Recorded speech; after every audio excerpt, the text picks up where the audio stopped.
Welcome to the Genealogy Gems Podcast, providing quick and innovative ways to make the absolute most out of your research time and creative ideas for sharing and displaying your family history. I'm your host, Lisa Louise Cook.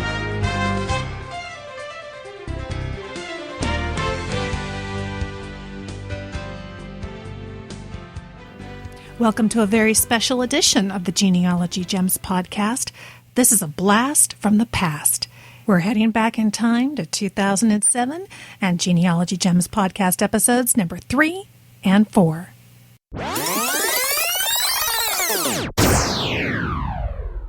Hello, everyone. This is Bill Puller from the Genealogy Tech Podcast, and you're listening to one of the crown jewels of podcasting, Lisa Cook, on the Genealogy Gems Podcast.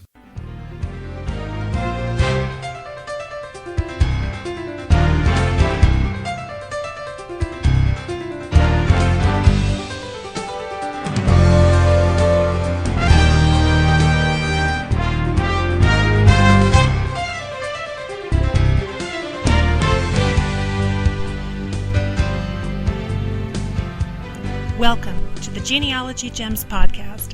My name is Lisa, and I'm glad you're here.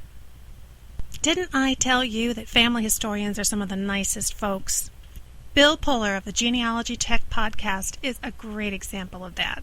He's been such a great encouragement to me and even mentioned Genealogy Gems in his March 7th blog, so be sure to check that out at genealogytechpodcast.com.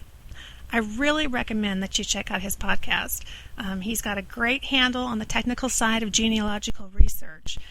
Thank goodness there's somebody out there who has a knack for this and is willing to share it. He's got a wonderful, smooth voice, and I know you're going to enjoy listening to him. In fact, you just got a little sample of it at the beginning of this podcast. Thank you, Bill. Well, I can't wait to get into our first gems, but I want to make sure and tell you that we are going to have a special treat at popular request at the end of this podcast, so be sure to check it out and stick with us through the entire episode. I think you're really going to enjoy it. Now, as I mentioned in my last episode, which was focusing on journals and stories and family documents, I mentioned that there's a way to get the internet to actually forward new stuff that's out there on the web for your family. The way to do that, and you may have heard about this by now, but for those of you who haven't, it's critical that you hear it. You have to check out Google Alerts. This way you can set up a search that Google will be running on an ongoing basis. It will email you when it finds great results that match your search.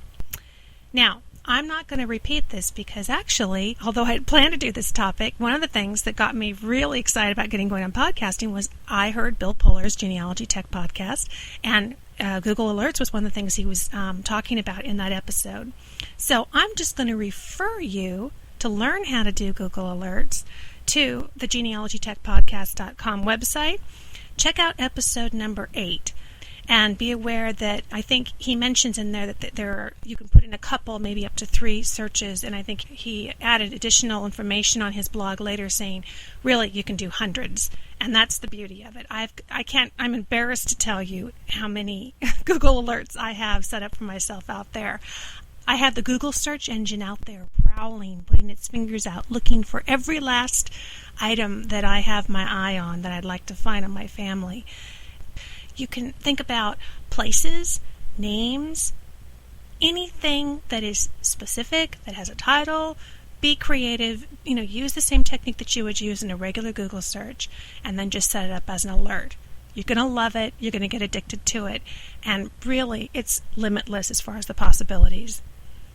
So, because Bill has already covered Google Alerts on Genealogy Tech Podcast, I want to go straight into the other side of that coin, which is eBay alerts.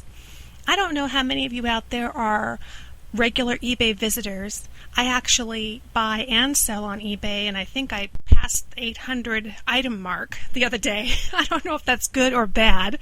I can tell you I've sold a lot of those items, but I've also purchased a lot of items, and some of them have been gems. So that brings us to gem number 1.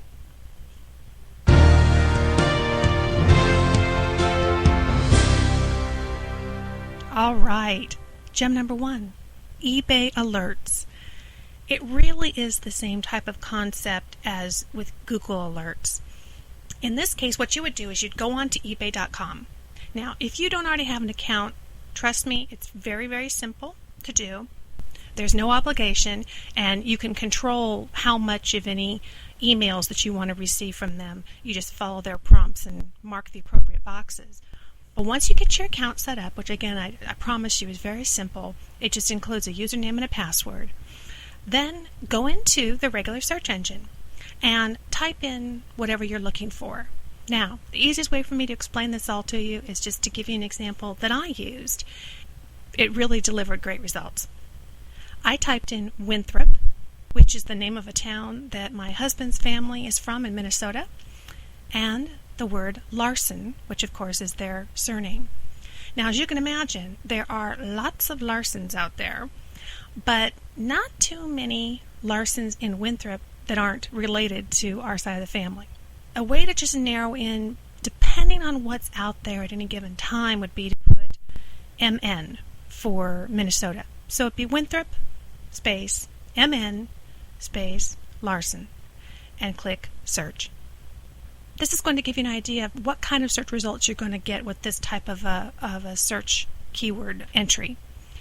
If you like what you see, if you think it's a manageable size, if it looks like it's honing in on the types of things that you might be interested in, then what you would want to do is click the search in descriptions box. Because believe me, you don't just want to search the title of the item, but you really want to search for text that's in the item description. The reason for this is because although a surname like Larson might appear in the description in the body of the text of that particular item, they may not have put that in the title because that wasn't the key point of what they were doing. They were really perhaps listing something that came from Winthrop, Minnesota. When I did my initial search for Winthrop, Minnesota Larson, I really didn't find anything that was unique to my family. So I went ahead and I set it up as an eBay alert. About a week or so later, I got an email in my inbox, and it prompted me to a link to an item that had just been listed on eBay. And there was this little tiny screwdriver that said Larson Brothers Hardware, Winthrop, Minnesota. Our Larsons in Winthrop, Minnesota actually ran and owned not only a lumber yard, but Larson Hardware. And this was at the turn of the century, late 1800s, early 1900s. The screwdriver is a premium gift that they had given their customers back in probably the 1920s, I would guess.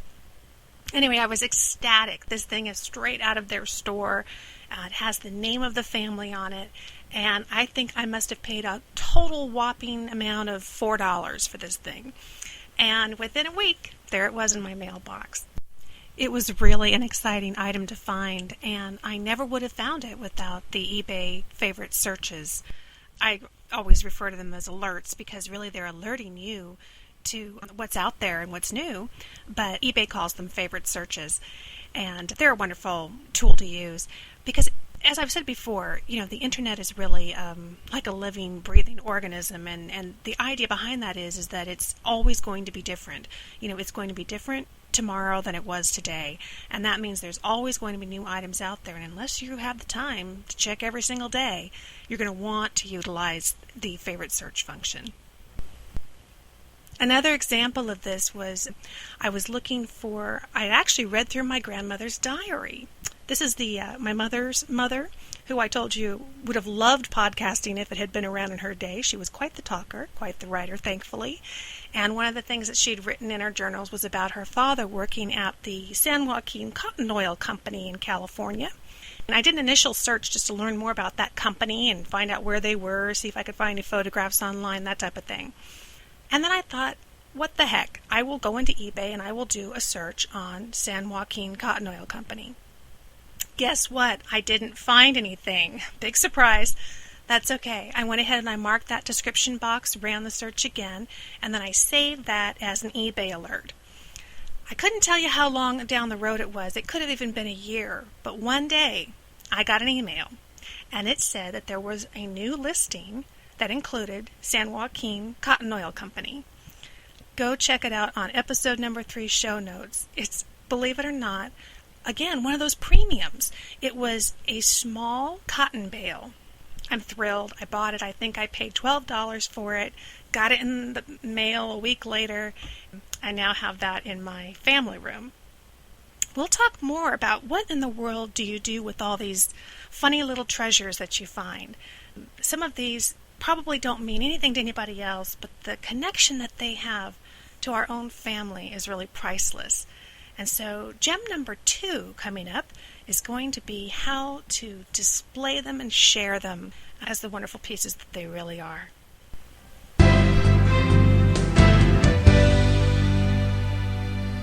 We're up to gem number 2.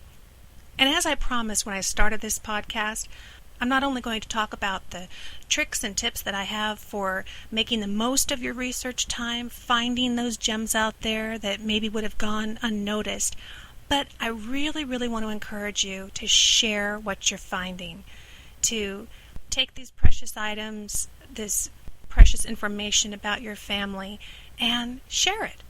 I mean, what good is it if it's just stored away in boxes in the closet of your office, or if it's tucked away in beautifully organized notebooks that are completely overwhelming to the average person who isn't a genealogist?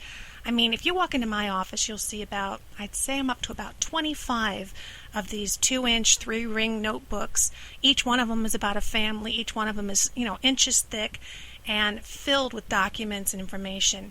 Oh, total excitement to me, right? But you can imagine, when my uncle walks in the room and he looks at it and says, "Oh, yeah, hey, would love to look at that with you, hon, but I don't think I have the next 2 weeks to do that." So we really need to get our information that we find, all these wonderful gems, into a good, manageable, digestible format so that our loved ones can enjoy them, our friends can come by and see a conversation piece and say, "Hey, tell me about this. What is this? Why do you have this little bale of cotton in your family room?" And so that's gem number 2, and that's displays. Now, I know that not everybody is an interior designer, and I wouldn't expect you to be, but there are some very simple, fun, creative little projects that you can do to display some of these items. And I want to use the 2 items that I found on eBay through the eBay alert to give you an example of what those might be. Again, I'm going to send you to my show notes at episode number 3 on genealogygemspodcast.com, and I've posted some photographs there so you can take a look at what I'm really talking about. So, first example was the screwdriver that I found. And what I did was I went to my local craft store and I bought a shadow box. Check your Sunday newspaper because you'll find usually coupons at all the major craft stores, maybe 40% off or 50% off one item. I clipped my little coupon, took it in, and bought my shadow box. So this is not going to break the bank. And then I pulled together a couple of photographs of the hardware store that I had. One of those photographs, one of the old ones, really old ones, comes from a book that was published at the centennial of the town of Winthrop. Another photograph came from the Minnesota State Archives. Believe it or not, I found this photograph of my husband's great-great-grandfather standing there, and I think he looks like he's maybe designing some new shelving units for the store. The photograph was untitled. They didn't know who the men were in the photograph, and they didn't even know what the store was, but I recognized him immediately, and I found it because I was searching under Winthrop in the Minnesota State Archives. So anyway, I was able to get a wonderful treasure for our family, and also shot an email over to the archives to let them know the approximate date and who the person was and the name of the store. So anyway, I collected a couple of these different photographs that had to do with the family business and made just little labels, did them in a Word document. You can put them on any kind of paper that you want and then cut them out and just kind of mounted them in a design that was pleasing to my eye. I don't know how it looks to the great designers of the world, but for me it looked pleasant and balanced. And then it's being a shadow box, it had a small lip at the bottom where I could actually place the screwdriver. And I gave that to my husband for, I think it was our 22nd anniversary. And he loved it, and he was totally surprised. I mean, it was one thing, he'd seen some of the photographs, but to see a real item, I had to stop him from tearing off the back and pulling the screwdriver out so he could really look at it. But it's a wonderful display, and now it actually hangs over his office in our family room kitchen area. And what's really fun is when other people come in the room, they'll kind of walk by it and take a glance, and then they'll realize there's something in that box, and they'll go back and they'll look at it, and pretty soon a conversation starts about, hey, who are these people, and why do you have a screwdriver in this picture? And of course the labels help, but it's a great conversation generator. Now, the other item I told you about was the bale of cotton. And since I really didn't have a lot of things specifically about my great-grandfather who worked at the cotton oil company, what I did was I incorporated it into a display it was kind of a canning display. It's what I think of when I think of my grandmother and my grandfather and her parents. It was my great-grandfather who worked at the cotton oil company. It was his daughter that was my favorite grandma. And she's the one who taught me how to do canning. So, yeah, believe it or not, in this day and age, I still can jams and jellies and salsa. That's one of my favorites. But she taught me how to do it, and I know that was based on her love and fond memories of her parents' home. She really encouraged me to hone my skills and maybe even put some entries into the state fair, which I did for many years when I was first married. So I was trying to think of a way of kind of getting my ribbons out and not keeping them in a dusty old drawer, and to show my canning interests and this whole side of my family that was kind of an agricultural family. And the photograph that you see on my show notes is the end result. Actually, what that is we went to Home Depot, and I bought one of those pre-made sections of fence. My husband added a little shelf at the top and a little shelf at the bottom, and I was able to just take thumbtacks and whatever I could use to kind of pin up the ribbons and play with the colors of the different items, and again, trying to achieve some kind of balance. But ultimately, it's just what pleases your eye. I set the bale of cotton up there as well. So really, it's kind of a whole tribute to my mother's side of the family and their farming roots.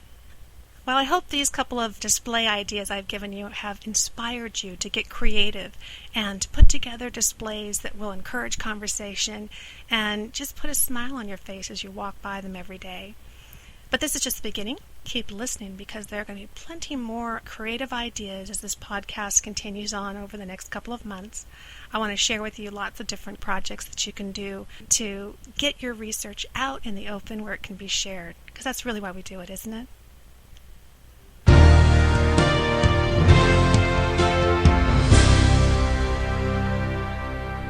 And now for the final gem. As I promised you, a special treat, back by popular request. If you listened to episode number 2, you got a chance to hear the beginnings of Raymond Cook's Autobiography. Raymond was born in 1894 in England, and he immigrated in 1912 to Regina, Canada. He had a wonderful sense of humor, and he was an amazingly talented musician. And I was just intrigued by the journal that he wrote, and have done a lot of research and continuing to do so on all the different wonderful things that he mentioned in that autobiography. But I think for anybody with English roots or ancestors who immigrated to the United States, I think we're covering a lot of folks there. It's just a wonderful story, and it's a great way to end today's podcast. Maybe you should hit the pause button, go grab yourself a cup of coffee, come back, and enjoy listening to the next installment of Raymond Cook's Autobiography.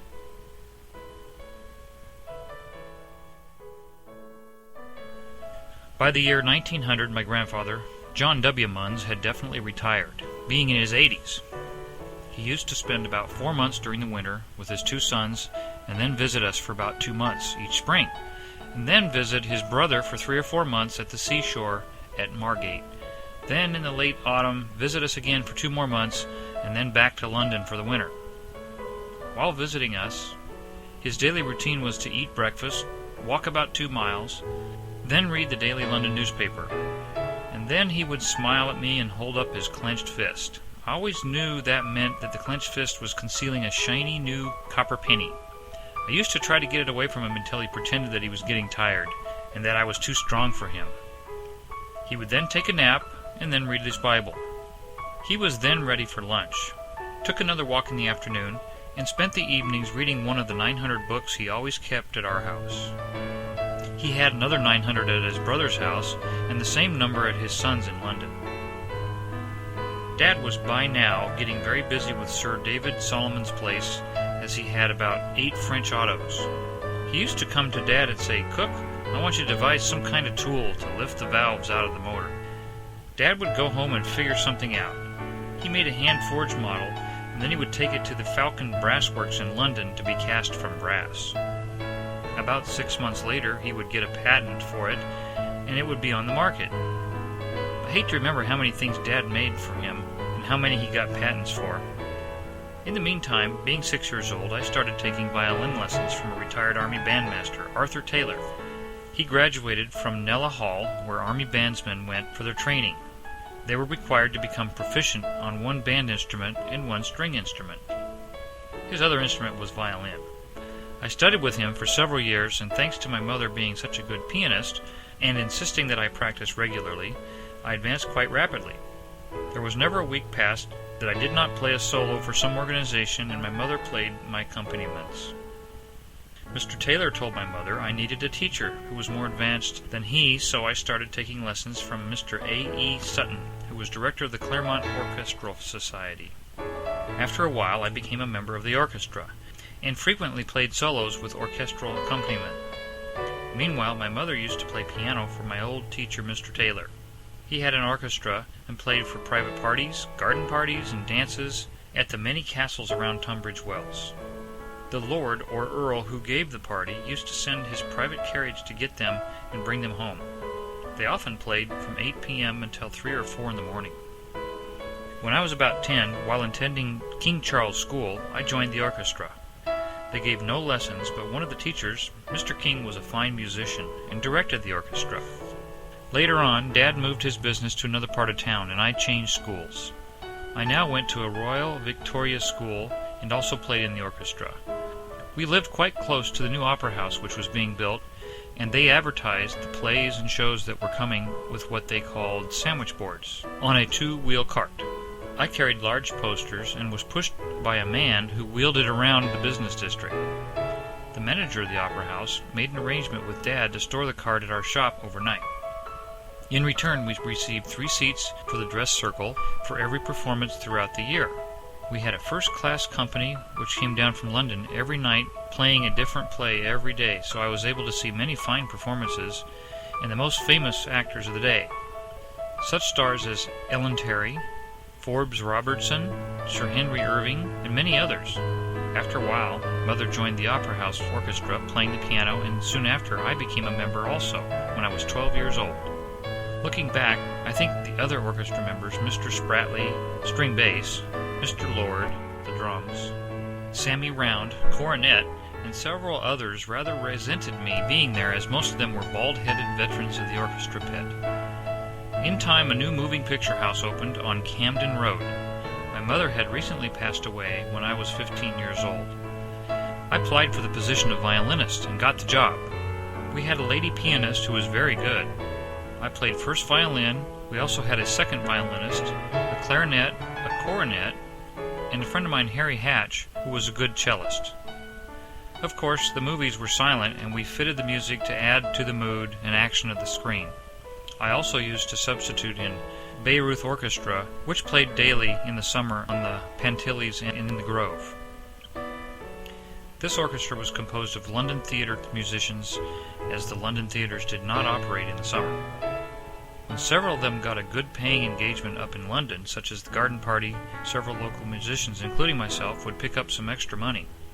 The orchestra was under the direction of Mr. Marks and later Mr. Stevens. It was a wonderful experience for me, which I did not appreciate at the time, but I thoroughly enjoyed it. I had a most enjoyable boyhood in England, even though I was only a child. Before working in the theater, my mother and I were great pals.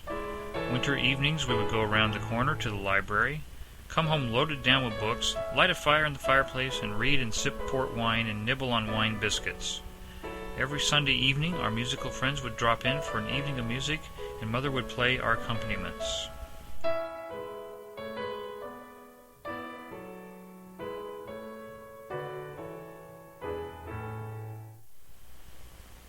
Well, I hope you, again, enjoyed that walk back in time.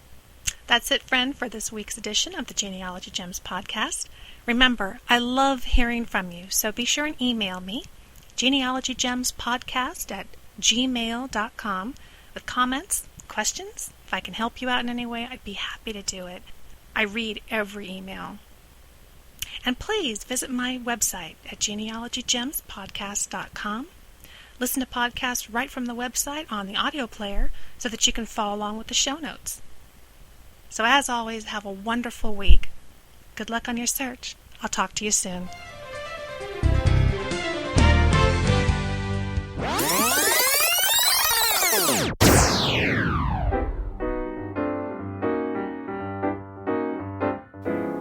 It's here, the new version 5 of the award-winning Roots Magic genealogy software. It makes researching, organizing, and sharing your family history easier and more enjoyable than ever. If you're looking to take the next step in your family history research and start recording your family tree in your own genealogy database, or if you've really been wanting to make a switch to a much more user-friendly program, then do what I did. I chose Roots Magic, and I'm really glad that I did. Throughout its 10-year history, Roots Magic has helped people research and share their family trees with innovative features like moving people from one file to another with your mouse, a source wizard to help you document your work, creating a shareable CD to give to family and friends, and running Roots Magic off of a USB flash drive when you're away from home. Roots Magic also received the award for easiest to sync from Family Search for their work in interfacing with that system. Really, what are you waiting for? Download your risk-free trial of Roots Magic 5 at rootsmagic.com.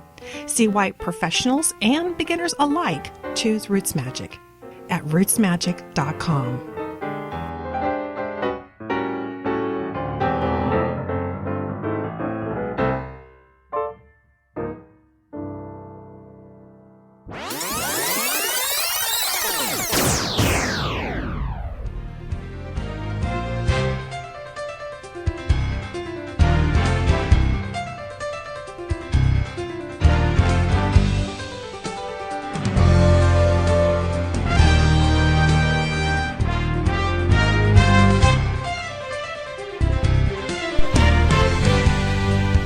Welcome to Genealogy Gems Podcast. I'm your host, Lisa Louise Cook. Well, happy St. Patrick's Day. Did you know that 19 presidents of the United States have claimed Irish heritage, and 1/3 to 1/2 of the American troops during the Revolutionary War, and 9 of the 56 signers of the Declaration of Independence were Irish Americans? Today, approximately 1 in 4 Americans can trace their ancestry in part to Ireland's green shores. Now, I happen to be one of those who do, and I unashamedly have included a tribute to my Irish great-great-grandparents in today's show notes. Michael Lynch came to America first, and he bought his land in Wisconsin in 1857. He then wrote to a friend, still in Ireland, and asked him to find him an Irish wife. Well, Margaret Scully was 16 at the time and agreed to go. She traveled with her brothers, Dan and Tom Scully, in 1860. Michael and Margaret were married April 10th, 1860, in Stillwater, Minnesota. Michael's land was covered with timber, and he cleared all the land with oxen. Margaret was very afraid of the Indians. When interviewed by a distant cousin of mine just before her death, she talked about the terrible Sioux Indian uprisings in the area that time. She wouldn't stay in their cabin alone during the day when Michael was clearing the land, so she would take the children and hide in the woods.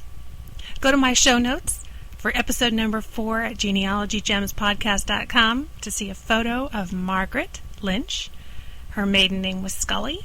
She was born July 17, 1839 in Limerick, Ireland, and she died at the age of 87, leaving behind 7 of her 8 children, 40 grandchildren, and 34 great-grandchildren.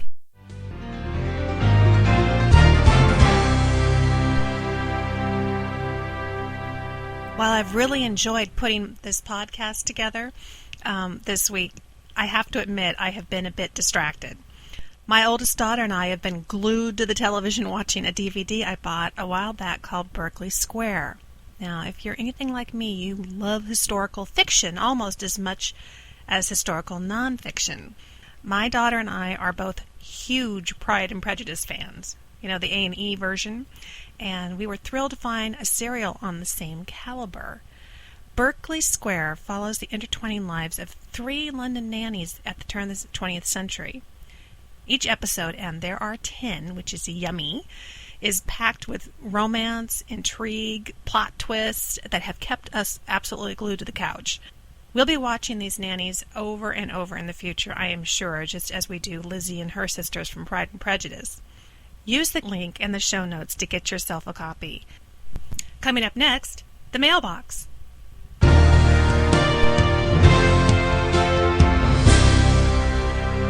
I got an email from Carolyn in Texas, and she writes, Episode 2 was great, and it reminded me of my husband's grandmother's diary and miscellaneous handwritten notes that she left behind. I started transcribing the diary at one time, but haven't finished it. Your suggestion to print it out and use a highlighter is a very good suggestion, and one I need to follow through on. And I tried your gem in episode number 1, the search technique, and immediately came across a message board pertaining to a family group I'm presently working on. It was a message that's been out there for a couple of years, but it didn't look like anyone had responded, and I just very recently found the answer to the question being posed in the message, so that was exciting. Thanks. Well, thank you very much, Carolyn, for writing. And if you're interested in learning more about the search technique that she refers to, just go to my website at genealogygemspodcast.com and scroll down and you'll find episode number 1 and you can listen to the podcast. I got an email from Kay Alderman saying that she's enjoying the podcast and has added Genealogy Gems to her new genealogy blog called Another Amateur Genealogist. I love that name. You can find it at anothergenealogist.blogspot.com. For those of you new to genealogy, she has a really great posting about how to get started, so I will have a link to that in the show notes. Coming up next, the first gem of the day. If you have teenage kids, you have probably already heard about YouTube.com. This isn't a site that one normally associates with genealogy. However, it lends itself beautifully by offering a very creative method for not only sharing family photos and videos, but really telling your family's story. But let's not stop there. I approached YouTube.com much as I do eBay. I went shopping for things that would help shed light on not only my family, but the times, the places, and the events that they were part of. But more about that in just a minute. Let's start at the beginning, shall we? YouTube is an online video streaming service that allows anyone to share videos with others by uploading them to their site. And in addition, it allows members to view the videos of other people. So the website address is youtube.com, youtube.com. The sign up is really easy and it's free. To become a member, you just go to youtube.com, and by clicking sign up in the top right hand corner of the home page, it'll get you started. Just choose a username and a password and enter your information. Then just click the sign up button and you're done. Now, since this podcast is not only about families, but it is a family-friendly podcast, I want to warn you to be careful and aware that there is a lot of objectionable material out there. So not everyone has the same intentions as we do for using the website, so just bear that in mind, okay? Tread carefully. Nonetheless, it's a really powerful medium for genealogists to use, and I really do predict that it's going to grow by leaps and bounds when it comes to family history, and really history in general. So, let's go back to approaching YouTube.com much like we would eBay, and let's go shopping for those things that will shed light on our research. Now, when I typed in genealogy as my keyword in the search engine, I got about 180 results. A little too many to slog through, right? So I went back and I tried genealogy, space, and the word family. Now that brought up about 79 results. And that can give you kind of a fun afternoon of picking through there and seeing what you'll find. Now that's still really a lot of results, and I needed to narrow things down. So I decided to see what a search on the keywords East Prussia would bring.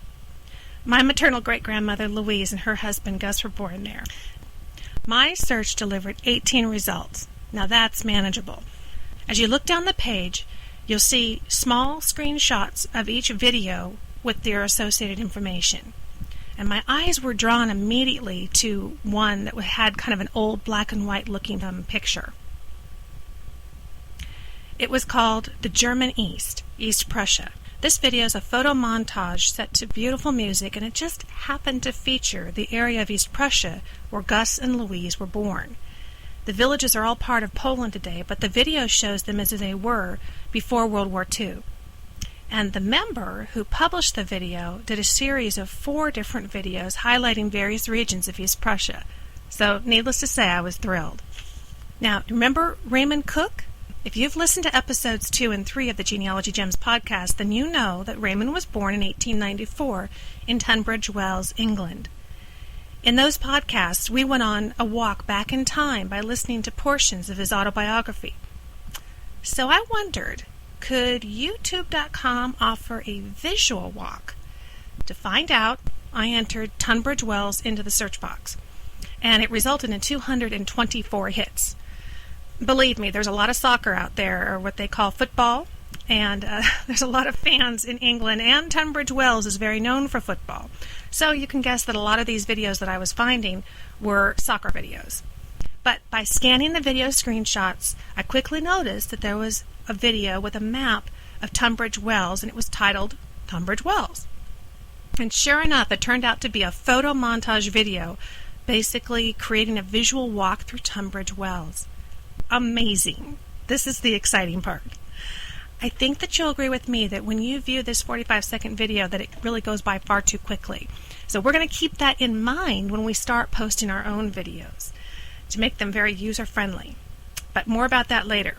Go to the show notes and you're going to be able to see both the East Prussia and the Tunbridge Wells videos for yourself. Now, Raymond talked about his grandfather, Reverend John Munns, in the memoir, as you recall. And Reverend Munns and his family were from the seaside town of Margate in Kent.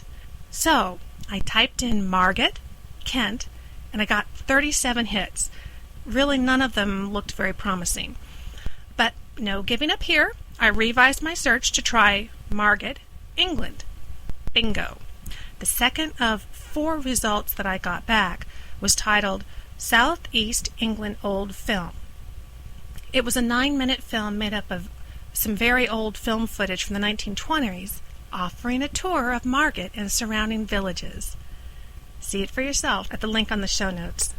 In addition to finding videos about the places your ancestors live, you might just be lucky enough to find a video actually about your ancestors.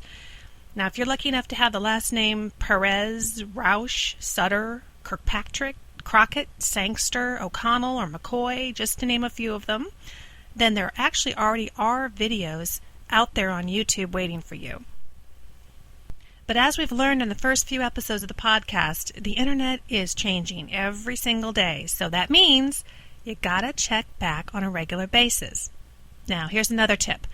I've noticed a lot of folks posting videos of visits to cemeteries. So, try typing in a cemetery name of one of the places where your ancestors are buried, and you may just find a video of your ancestors' tombstones. Well, friend, I've had a lot of fun putting together some of my favorite family history-related videos in a playlist on YouTube just for you. Now, that's really another cool feature of the YouTube site. You can collect your favorites in a playlist and really easily share those lists with your friends. So go to my show notes on episode 4 and you'll find a link to the Genealogy Gems playlist. Some are serious, some are definitely not so serious. All of them are of interest, hopefully, to the family historian, and I hope you enjoy them.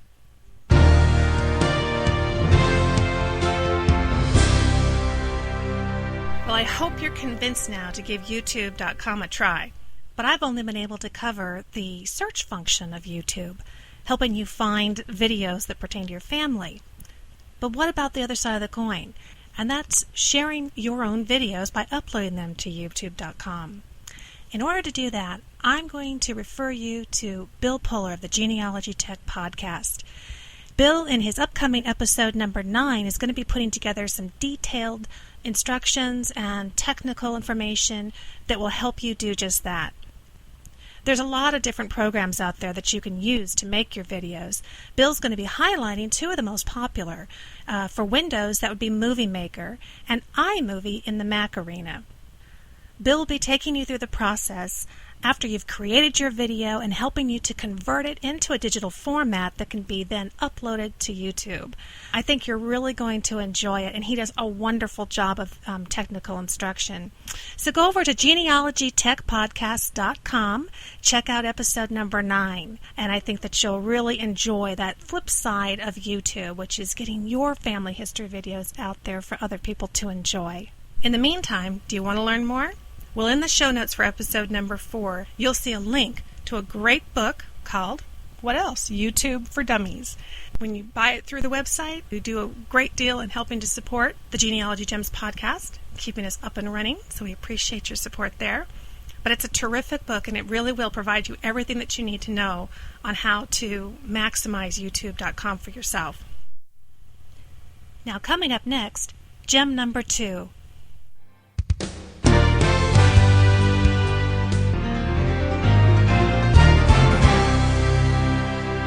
Do you have trouble keeping track of letters and emails and voicemails that you put out there requesting information for your research? You know, a lot of sources take a long time to get back to us. And if you're like me, you may well have forgotten what it was you asked for by the time that you hear back. So I started a correspondence log. In a Word document, you create a table with 5 columns. Your first column is going to be date sent. Here you're going to enter the date that you mailed the letter, left a message, or you sent an email. Column number 2 is sent to.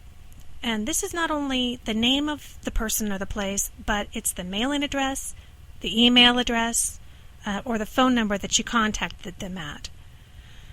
Title column number 3, information requested. And that's pretty self-explanatory, but be sure to include the name of the ancestor that the information is regarding, not just say birth certificate or death certificate. You'd be surprised how many times I sent something out, had them come back to me asking for more information, and I realized I could not even remember who the person was that I was trying to get the information on. For column number 4, title it Date Received, and that explains itself. And finally, title column number 5, Follow-up Required. Here you can mark it as it's done. You can indicate if there's something more that was needed by the contact that you need to get back out to them, or you can make a note for yourself of what you plan to do. What's your next step in that research? I like to keep a separate correspondence log for each year, and I keep them in a folder called Correspondence on my hard drive. After a while, I actually created a folder for each year in the correspondence file, and I filed not only the appropriate correspondence log in that year's file, but also copies of all the letters I sent. I can't tell you how many times I have been glad to have all this backup available to me. Now, once you've gotten your information that you've requested, it's at your discretion whether you feel like you want to go ahead and delete those files or hang on to them. There again, it's just kind of a matter of how much you want to store in your hard drive. But at least during the process, you're going to have a way to keep track of what you're getting and making sure that things do come back to you.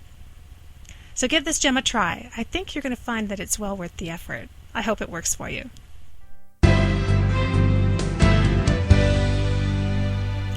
Well, that's it for this week's edition of the Genealogy Gems Podcast. I hope you'll go to the website and check out the show notes that correspond with today's podcast. That's at genealogygemspodcast.com. And, of course, I would love to hear from you, so please email me at genealogygemspodcast@gmail.com with comments or questions, anything I can help you with. I do read every email, and I love hearing from you. I want to leave you with a quote from Ralph Waldo Emerson that I quite like. He said, "Every man is a quotation from all his ancestors." So get out there and give your ancestors something good to say. Have a great week, friend. I'll talk to you soon.